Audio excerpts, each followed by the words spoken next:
with the Excalibur, tooling around a little today, just cropping up some more wood.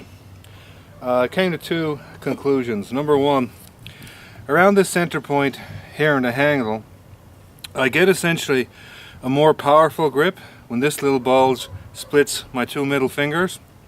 That's about the most secure that I get, but I get a bit more precision and a bit more speed if I let it split my index finger and middle finger.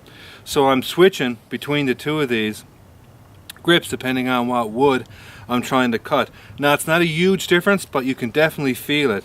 So when I'm doing cuts where I'm only making say 1 to 3 hits and they're more precision based, I usually move forward and I'm holding it like this. When I'm going through deeper cuts, I'm moving back a little bit like this. And the reason is essentially when you're pushing through a line of force through your entire hand when you're power chopping.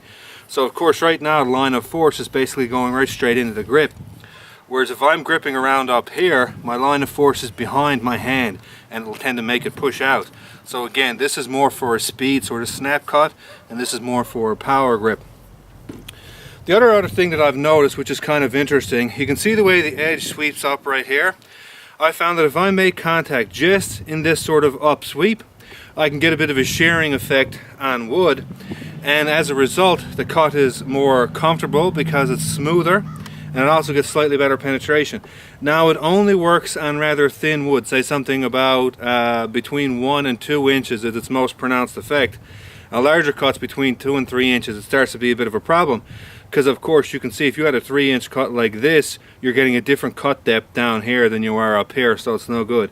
But on 1 or 2 inch cuts, this again little up sweep right here is proving to be most optimal. And that's the same thing I found when I was using the Magnum Kukuri machete from Cold Steel for doing limbing. You want to try to catch it in this little up sweep, but it's also proving to be the best spot right here for power cutting as well.